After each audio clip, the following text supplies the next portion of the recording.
Visite du président sénégalais à Abidjan. Le chef de l'État, Alassane Ouattara, s'est entretenu avec Diomaye Faye ce mardi 7 mai. Les précisions de Davis Oyo.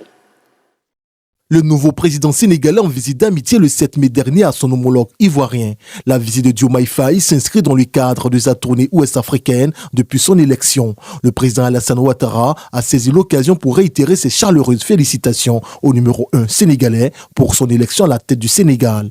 Alassane Ouattara a réaffirmé sa disposition à renforcer les relations historiques d'amitié et de coopération entre Abidjan et Dakar. Les deux chefs d'État ont également échangé longuement sur la situation politique dans la sous-région. Bassirou Diomaye Faye a aussi évoqué la nécessité de réactiver la grande commission mixte ivoiro-sénégalaise en veilleuse depuis quelques années. La visite du président sénégalais intervient après celle de la Mauritanie, la Gambie et la Guinée-Bissau.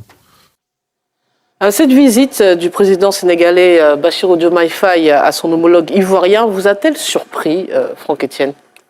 Elle ne me surprend pas tant que ça, parce que quoi qu'on dise aujourd'hui, la Côte d'Ivoire reste quand même l'une des, en tout cas la locomotive de la CEDEAO, la locomotive de l'UEMOA, et donc on ne peut pas visiblement être élu dans cette sous-région-là, un président, et ne pas venir quand même dire bonjour à la Côte d'Ivoire. Mais je constate juste que c'est vrai que le président Diomaye Faye a souhaité que les accords de coopération qui existaient dans le cadre de ce qu'on appelait la commission mixte, soient relancés. Mais je pense que cette visite a été plus politique. Parler des questions donc d'intégration, je veux dire de la CEDEAO, surtout des rebelles entre griffes, des pays rebelles, donc entre griffes de la CEDEAO, tels que les 3 pays de l'AES. Et donc je me dis que ce voyage a été un peu plus pour cela. Le Sénégal veut quand même essayer de jouer un rôle de médiateur. Justement, Bakayoko, à quoi finalement cette visite répond au-delà des rapports diplomatiques cordiaux qu'entretiennent les deux pays dans ce contexte actuel? Oui, aujourd'hui, cette visite est un pied de nez à ceux qui avaient rêvé à une déchirure entre Abidjan et Dakar. Vous avez vu que les Diomaye Faye, dans leur slogan de campagne, ont pu dire des choses, mais aujourd'hui, ils sont face à la réalité du pouvoir. C'est-à-dire qu'on ne gère pas pour soi-même, on ne gère pas avec des ressentiments personnels. Quand on gère un État, c'est tout un ensemble, la gestion de l'État est codifiée. Donc, quand Diomaye Faye vient en Côte d'Ivoire, c'est une visite de raison. C'est une visite d'amour, c'est vrai, mais c'est une visite de raison, puisque le Sénégal et la Côte d'Ivoire ont toujours entretenu des relations cordiales, des relations diplomatiques bien ficelées. Et donc, je ne suis pas surpris que Diomaye Faye soit venu. Mais au-delà des questions politiques, le Sénégal et la Côte d'Ivoire entretiennent des relations économiques raisonnables. Je ne dirais pas très fortes, mais raisonnables. Parce qu'en 2022, par exemple, les échanges commerciaux entre la Côte d'Ivoire et le Sénégal, c'est à peu près 200 milliards de francs CFA. Le Sénégal exporte en Côte d'Ivoire de l'or, du poisson congelé et des produits pétroliers. La Côte d'Ivoire, de son côté, exporte des produits liés au cacao et aussi le textile. Donc, le Sénégal et la Côte d'Ivoire sont aussi les deux moteurs, les deux réacteurs, on va dire, de l'appareil CEDEAO, de l'UEMOA, et plus de façon élargie de la CEDEAO. Donc, c'est un voyage réaliste qui vient consolider les relations d'amitié, les relations économiques avec le Sénégal. Et Franck l'a dit, il vient peut-être jouer aussi le médiateur entre la CEDEAO et les pays de l'AES, d'autant que son discours était très audible, en tout cas son discours pré-campagne était très audible du côté de l'AES. Donc aujourd'hui, il est une sorte de AES compatible, mais aussi membre à part entière de la CEDEAO. Il peut être un élément fédérateur, mais je rappelle aujourd'hui que l'AES sont très affaiblis de cette visite de Diomaye Faye à Abidjan parce que ce sont les deux pôles forts de l'UEMOA et de la CEDEAO. Cette visite a quand même fait grincer beaucoup de dents sous d'autres cieux. Pour quelle raison, Morgane Ngoran?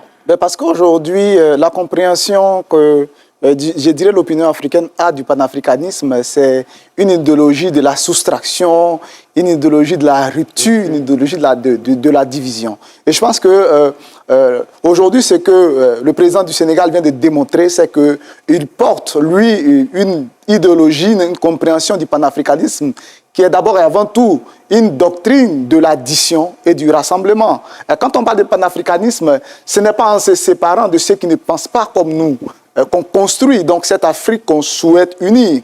Déjà, le projet de base du panafricanisme politique à travers l'OUA, c'est dans un contexte de guerre froide où justement, il y avait les mêmes tendances divisées entre le bloc de Casablanca et de Monrovia. Et donc, il a fallu trouver le moyen de rapprocher deux contraires pour construire une Afrique qui rassemble tous ses enfants. Je pense qu'aujourd'hui, le coup politique que commence de poser Diomaye Faye, on en saura plus dans l'avenir immédiat. On sait déjà que son Premier ministre a annoncé une visite, une tournée prochaine dans les pays de l'AES. Mais clairement, le président sénégalais arrive dans un contexte de division. Il va essayer de jouer le rôle de pont entre ceux de l'AES et ceux de la CEDEAO. Mais clairement, s'il échoue, il sera obligé de faire un choix.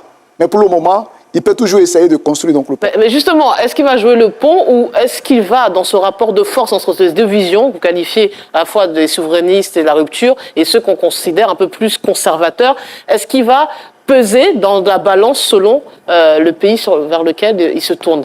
Mais moi, avant de répondre à la question, il faut dire que cette visite de Diomaye Faye et le contact qui est établi entre lui et le président Alassane Ouattara, il faut dire que le président Alassane Ouattara y a travaillé d'abord, déjà dans l'ombre à travers celui qui est son nouvel ambassadeur aujourd'hui en Côte d'Ivoire au Sénégal, son Excellence M. Mamadou Aïdara. Déjà pendant les campagnes électorales, c'est cet homme-là qui a établi les contacts entre les différents candidats et le pouvoir d'Abidjan. Puis avec le vice-président lors de l'investiture?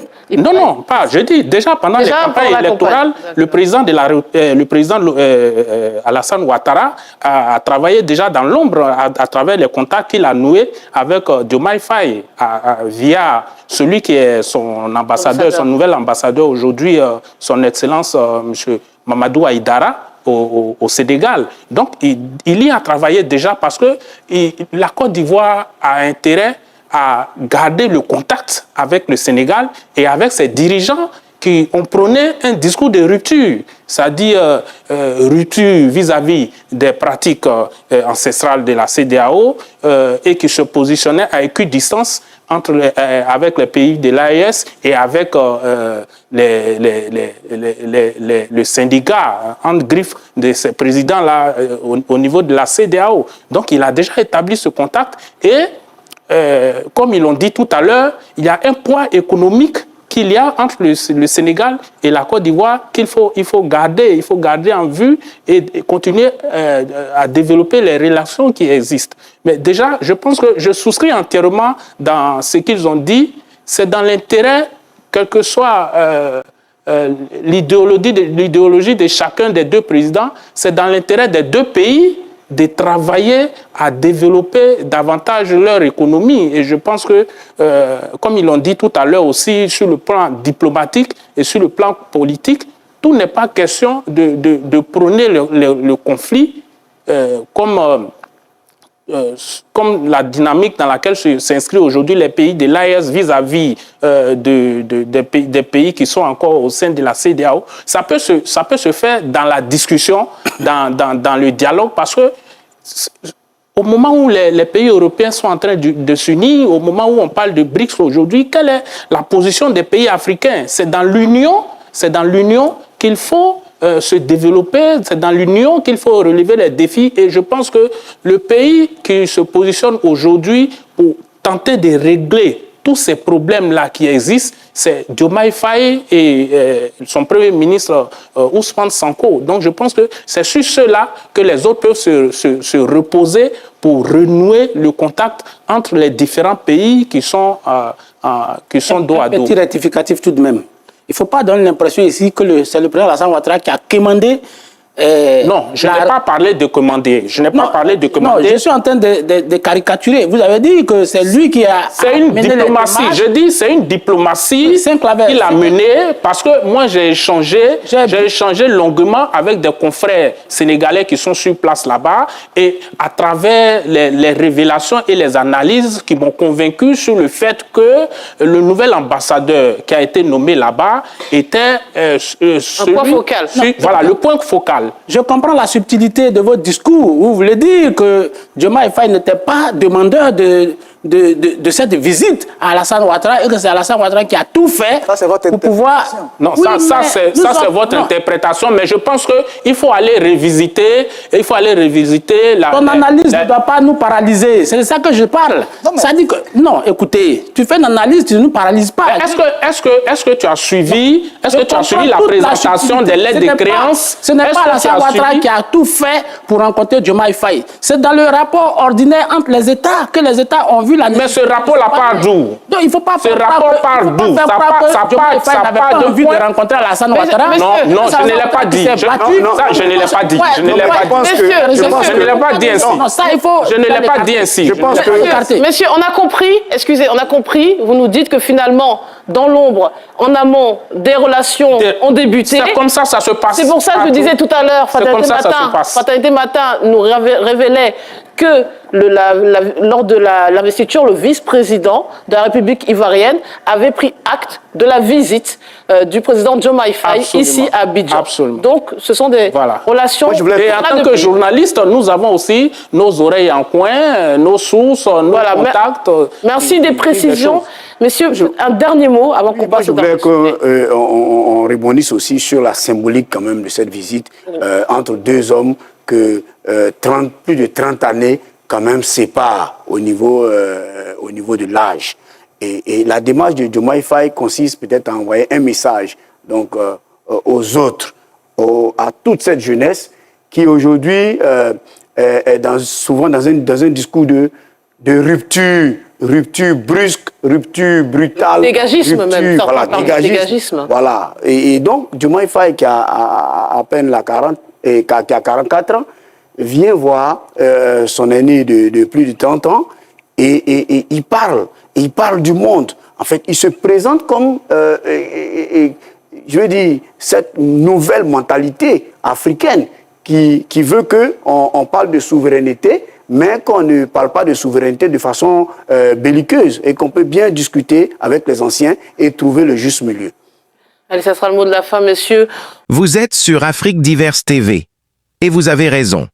Chers téléspectateurs, vous avez été les témoins privilégiés de cette analyse politique profonde et inspirante. Maintenant, c'est à vous. Réagissez en commentaire, partagez vos réflexions et vos idées. Si cette vidéo vous a éclairé, n'hésitez pas à l'aimer et à la partager avec vos amis. Ensemble, nous construisons l'Afrique de demain. Restez connectés sur Afrique Diverse TV pour encore plus d'informations et de débats passionnants. À très bientôt.